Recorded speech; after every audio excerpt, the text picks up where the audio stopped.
Yuk kita jalan lagi. Ya, ya, terima kasih. Anda masih di Polemik, kita membahas tentang bela negara, bela siapa? Bela siapa ya, Mas Sujiwo Tejo, bukan bela Sophia. Jangan diplesetkan.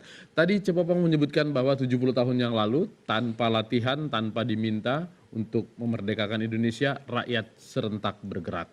Dan dijelaskan juga Ibu Koni tadi, ada sistem pertahanan keamanan rakyat semesta. Artinya rakyat sebenarnya sudah pasti akan ikut kalau ada sesuatu yang menimpa negara kita ini. Apakah memang harus ada dibuat pendidikan khusus tentang penyadaran cinta tanah air, atau tidak bisa lewat kebudayaan atau pendidikan yang sudah kita lakukan selama ini? Ya nggak tahu ya, saya nggak ahli pertahanan, saya orang jalanan aja. Mau ditebelkan upaya bela negara kayak apa, wong dasarnya itu kan bangsa itu. Saya dulu jawab, dari dosenku fisika dulu, jawab energi itu apa? Oh udah aku jelasin, Latif. Ternyata apa? Nggak usah, energi itu konsep. Konsep tapi real. Nah bagi saya bangsa itu konsep. Suku itu real. Agama itu real. Teman-teman saya yang sekolah di Jerman 5 tahun pertama masih ngerasa orang Indonesia. 5 tahun berikutnya ngerasa orang Sunda. Karena lebih ring udah gak kerasa Indonesianya. Makanya keindonesiaan harus dibina. Dibinanya dengan apa? Kembali ke konsep bangsa. Yaitu suatu kaum yang mengalami persamaan nasib. Nah nasib kita udah gak sama. Dulu sama-sama pakai karung goni. Ayah saya makan ulet. Sekarang ada yang naik BMW, ada yang naik Ferrari. Gimana suruh ngebela negara? Kita udah beda nasibnya. Nasibnya Sophia Latjuba sama aku udah beda. Gimana aku mau bela negeri ini gitu. Maksud aku, upaya bela negara yang patut, sorry Pak, saya ini bukan ngasih kuliah, tapi yang konkret, ajarin Pancasila, bukan dengan wacana Mbak Koni. Bagi saya Pancasila cuma 3, ketuhanan yang Maha Esa, kemanusiaan yang adil dan beradab, persatuan Indonesia. Tujuannya, keadilan sosial, caranya, demokrasi, hikmat, kebijaksanaan. Sehingga nggak ada HAM. Kesalahan pertama ketika sampean nerima HAM, kita HAM sudah punya, kita boleh ngomong apapun, tapi kalau sudah melanggar peraturan dor, udah nggak usah hukum-hukum. Tapi kita minder sebagai bangsa, udah punya HAM, dikit-dikit HAM, sekarang guru aja takut, mau jewer murid aja takut, gimana mau disiplin, nanti dilaporin ke Aris Merdeka Sirait. Ya, KPAI ya. Kebablasan, saya dulu dipukul kiai karena ngaji Al-Baqarah dicambuk. Semua orang-orang yang ada di sini aku pikir pernah ditempeleng, saya sering ditempeleng guru.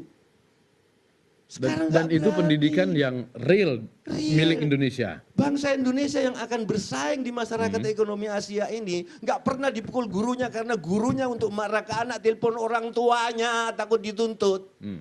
HAM geblek ini maksud saya. Kita udah punya HAM yang jelas, pokoknya segala yang melanggar peraturan kalau perlu tanpa hukum dor. Sekarang polisi aja takut. Orang ngumpul-ngumpul di jalan yang udah jelas mau ngebom apa, takut sebelum ada bukti bom. Dulu di zaman Pak Harto bisa. Jadi harus kejadian karena HAM itu juga. Meskipun tentara lebih bagus dari polisi sekarang ininya karena dikucilkan itu tadi. Makanya saya tadi, ini sebenarnya sinyal loh. Mbak Koni tadi kan bilang ini seatbelt, pasang seatbelt. Iya. Ini mau ada apa ini? Sebenarnya ini mau ada apa? Karena di atas kertas aku goblok TV.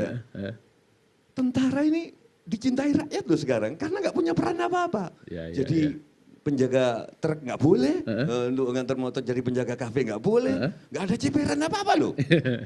Bersih. Sehingga sekarang ini misalkan tentara mau kudeta akan didukung rakyat.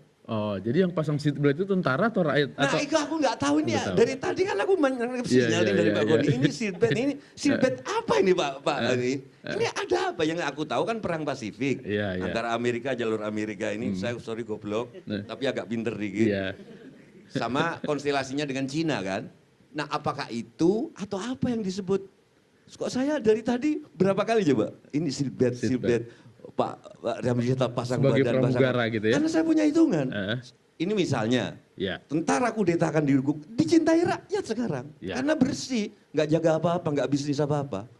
Tapi tadi sudah dijawab sama bosnya Pak Sarip, Pak SBY, tidak akan ada tentara yang akan kudeta Pak Sarip ya? Ya kembali lagi saya katakan bahwa ya kita harus memberikan kita harus menegakkan demokrasi. Pemerintahan ini kan secara legitimate dipilih oleh rakyat dan kita harus menghargai itu. Ya. Mari bersama-sama kita solid untuk menjalankan demokrasi itu. Oke. Nah, kembali menyangkut tentang undang-undang.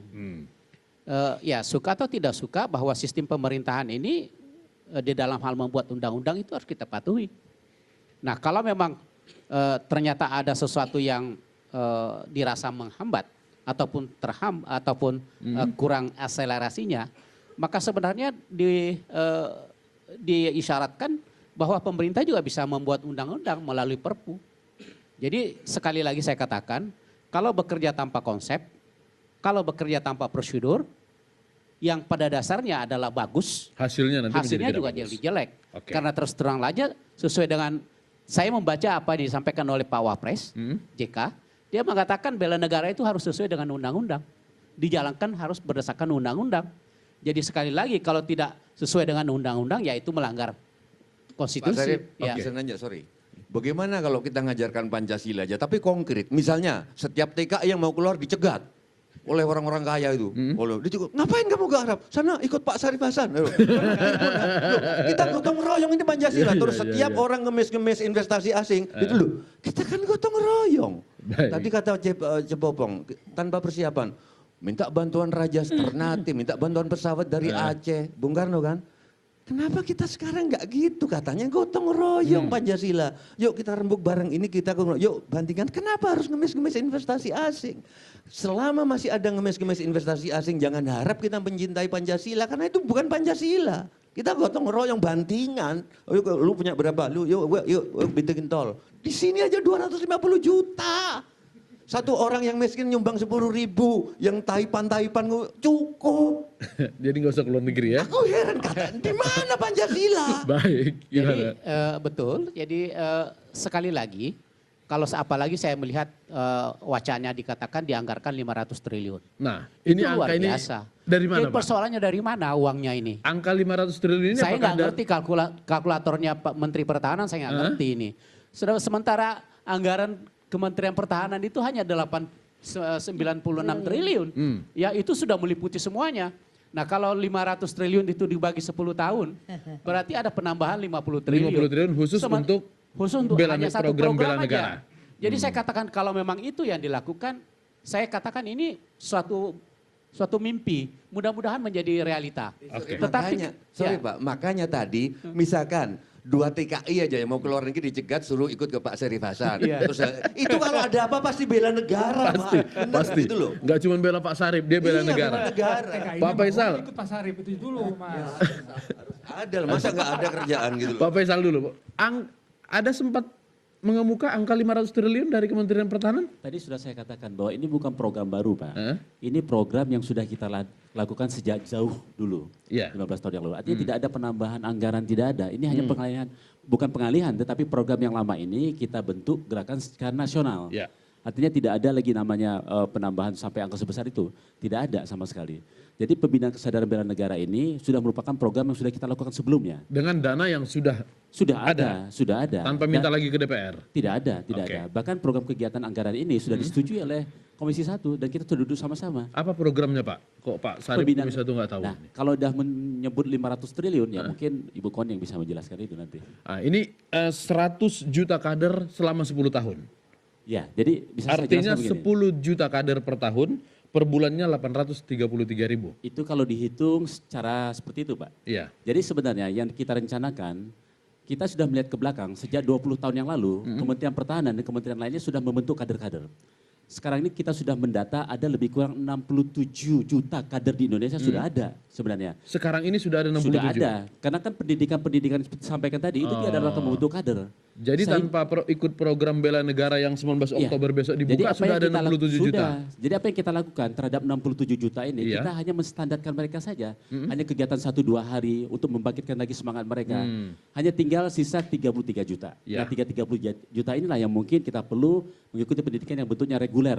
Bagaimana mereka sudah kita laksanakan kegiatan-kegiatan. Oke. Kemudian pembinaan yang kita lakukan ini adalah membentuk kader pembina. Ini dalam rangka membentuk kader pelatih sebenarnya. Pelatih yang kita para pesertanya dari seluruh kabupaten yang ada di seluruh Indonesia. Jadi nanti mereka akan turun ke masyarakat, Iya. kemudian menularkan ilmu yang didapat itu. Jadi Oke. ketika kita telah bentuk mereka menjadi pelatih dengan standar yang kita berikan, maka tahun depan mereka sudah mulai membentuk kader-kader pembina lainnya atau kader-kader muda lainnya di seluruh masyarakat yang ada di kabupaten masing-masing. Jadi Tujuan bukan seperti itu. 833.000 per bulan itu semuanya masuk ke Rindam? Itu kan baru hitungan-hitungan orang yang kira-kira mengira-ngira. Kita kan hitungannya tidak demikian. Pak. Oke. Ya, konsep kita sudah jelas, sudah ada. Metode yang kita lakukan juga sudah ada. Jadi persiapan ini bukan sekonyong-konyong ada di sini saja. Udah kita lakukan sejak berapa bulan yang lalu. Baru Oke. kita lakukan sekarang ini. Pak. Ya. Ke Bang Bonar dulu. Makin jelas nggak ini program bela negara ini bagi Bang Bonar?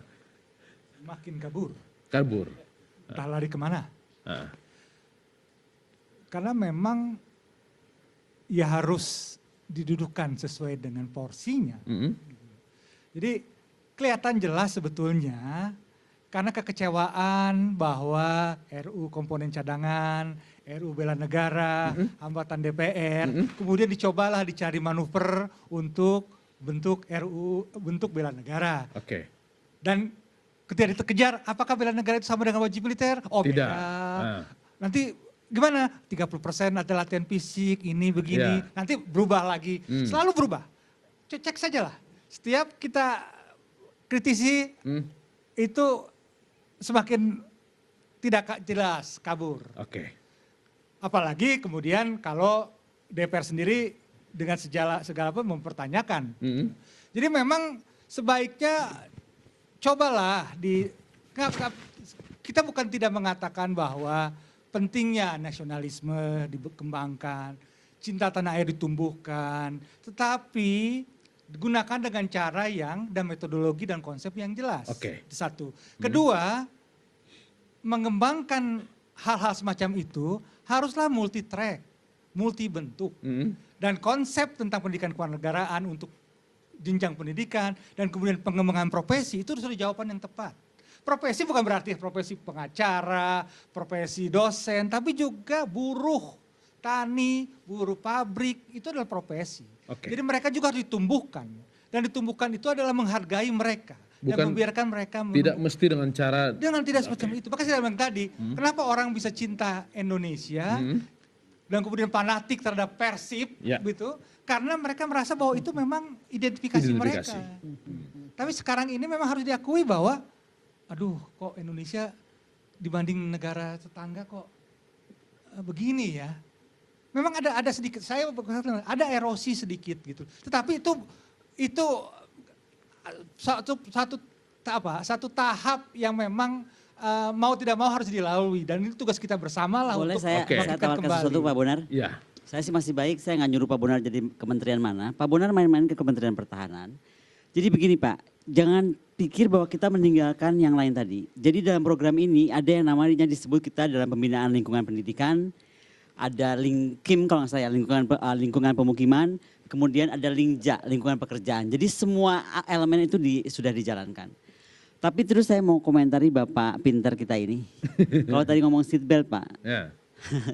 seatbeltnya mungkin begini Pak, saya kagum loh, mestinya beliau jadi presiden. Jadi sekarang ini Pak, justru tentara Aku kita. udah jadi presiden. Presiden apa? Janjukers. Apa?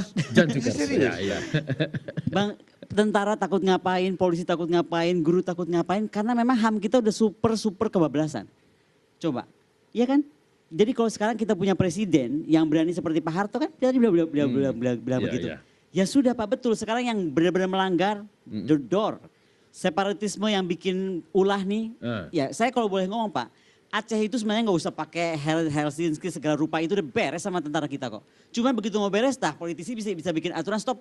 Sekarang mau Helsinki dulu. Ini saya mesti bangkitkan karena kita lagi menghadapi Papua Pak. Ya. Papua nih kalau kita handle dengan maju mundur gitu kan, Lama-lama tentara yang lepas. jadi bingung, ya kan. Dan atas nama HAM bisa kacau semua malahan. Jadi sekarang kalau ditanya seatbeltnya apa, saya mesti jawab tuh.